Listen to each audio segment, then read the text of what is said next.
What's your take on this? Have you ever wondered what happens when pilots have to take manual control? Share your thoughts in the comments. And if this investigation into aviation's human competency crisis opened your eyes, subscribe for more revelations about the industry's most dangerous deceptions. Rolls-Royce Holdings controls the wide-body long-haul market. Their Trent family of engines power every major international route. From London to Tokyo, New York to Sydney.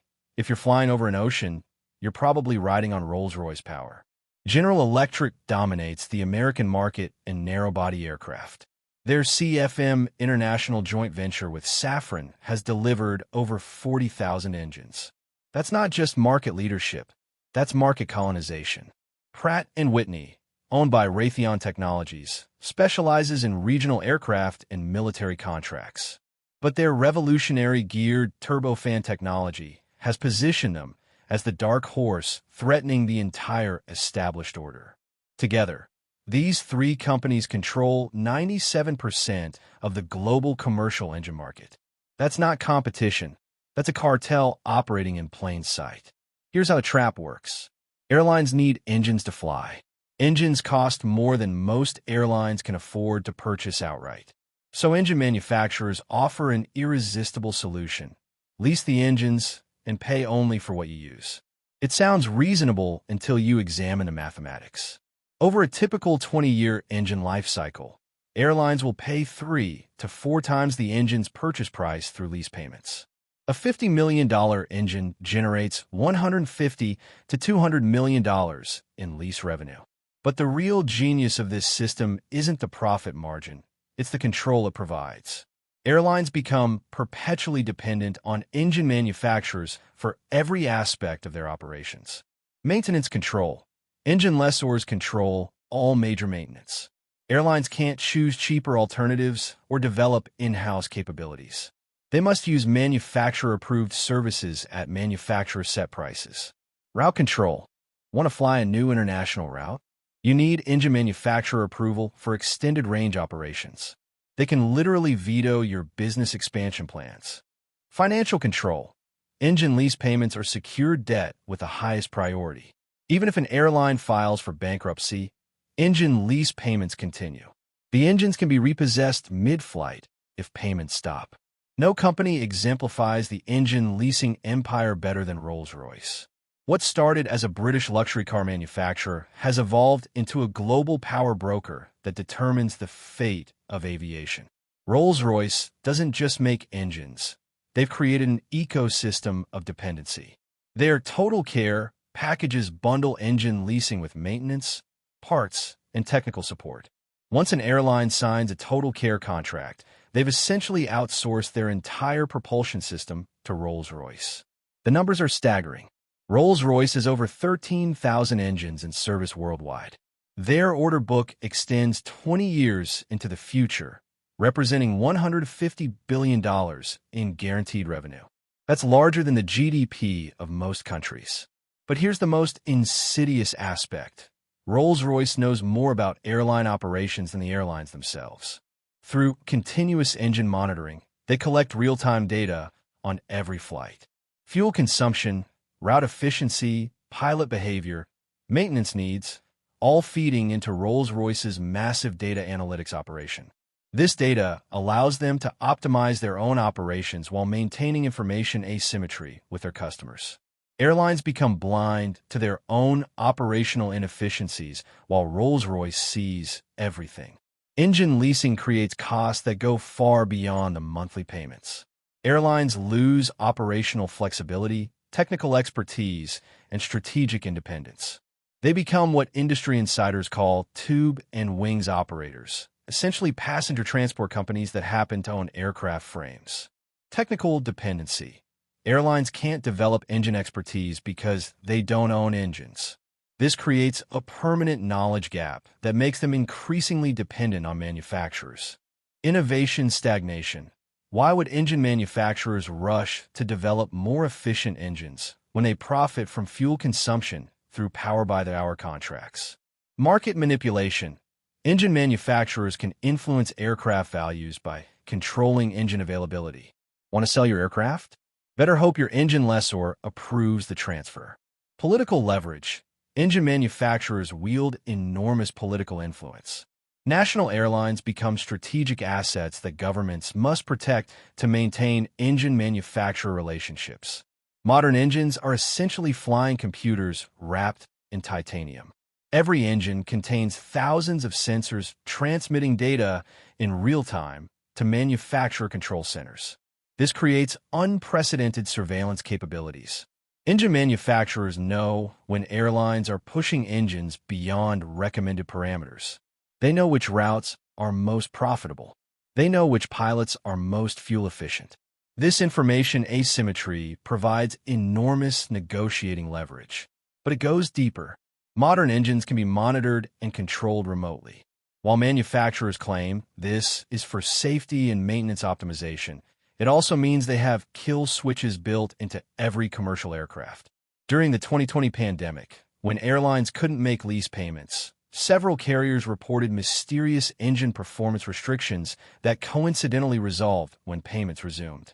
Officially, these were routine maintenance protocols. Unofficially, they were demonstrations of power. Engine technology has become the ultimate geopolitical weapon. Countries that control engine production control global aviation.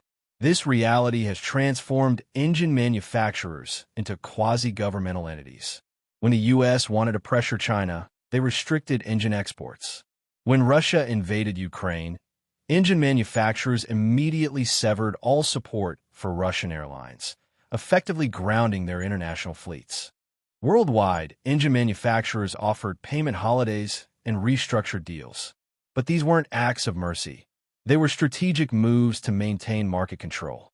Airlines that accepted pandemic relief from engine manufacturers found themselves locked into even longer-term contracts with higher lifetime costs. What appeared to be salvation was actually deeper enslavement. The financial mathematics of engine leasing are deliberately obscured through complex contract structures. Airlines pay base lease rates, maintenance reserves, insurance premiums, and usage fees. The total cost of ownership becomes nearly impossible to calculate accurately. A typical wide-body aircraft engine lease might look like this. Base monthly lease, $400,000. Maintenance reserves, $150,000. Insurance and fees, $50,000. Usage-based charges, $200,000. That's $800,000 per month per engine. For a twin-engine aircraft, that's $1.6 million monthly just for propulsion. Over 20 years, that single aircraft will generate $384 million in engine-related revenue for the lessor. But the real cost isn't financial, it's strategic. Airlines that depend on engine leasing lose the ability to make independent business decisions. They become puppet companies dancing to the tune of their engine masters. A few airlines have attempted to break free from the engine leasing trap. Singapore Airlines operates one of the industry's youngest fleets and negotiates engine purchases whenever possible. Emirates has invested heavily in engine maintenance capabilities to reduce dependency. But these efforts face enormous obstacles.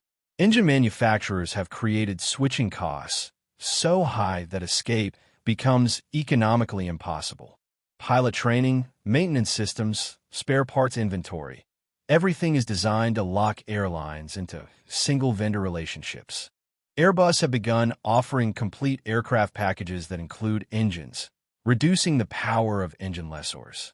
But even these efforts face limitations when airlines need to replace engines mid-life cycle. As aviation moves toward electric and hydrogen propulsion, the engine leasing cartel faces its first existential threat in decades. Electric motors are simpler, cheaper, and don't require the complex maintenance ecosystems that generate leasing profits.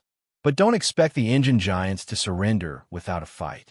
They're already positioning themselves as propulsion system integrators for next-generation aircraft.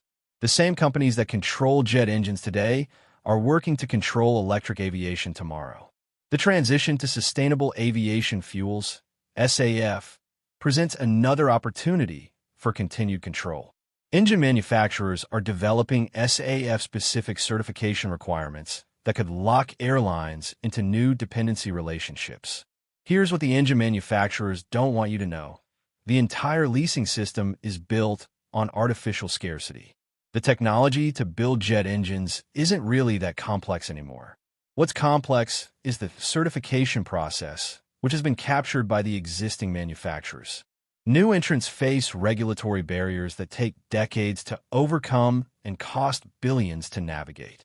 The engine certification process is controlled by the same agencies that work closely with existing manufacturers. It's not corruption, it's regulatory capture on a global scale. The result is an industry where innovation is stifled, competition is eliminated, and airlines remain permanently dependent on a handful of corporations that grow more powerful with each passing year. Every time you buy an airline ticket, a significant portion of that price goes to engine leasing companies.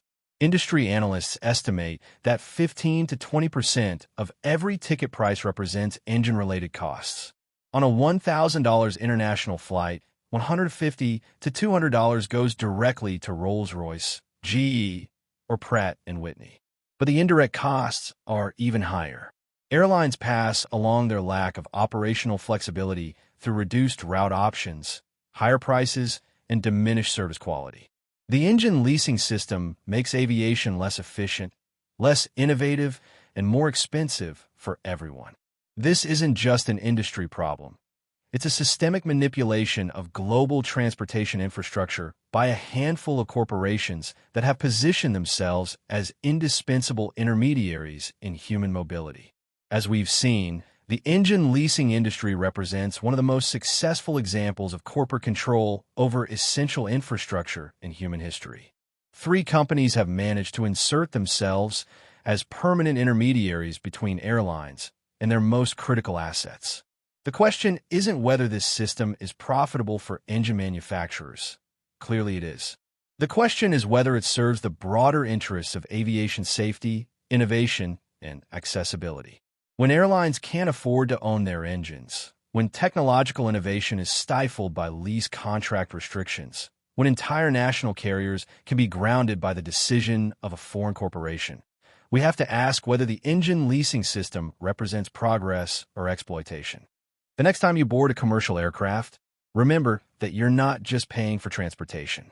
You're funding one of the most sophisticated wealth extraction mechanisms ever created, where the essential tools of aviation are held hostage by their manufacturers and airlines. No matter how large or profitable, remain forever dependent on their mechanical masters. The engine leasing empire continues to grow, continues to tighten its grip on global aviation, and continues to extract wealth from every passenger who dares to fly. Because in the end, when you control the engines, you control the sky.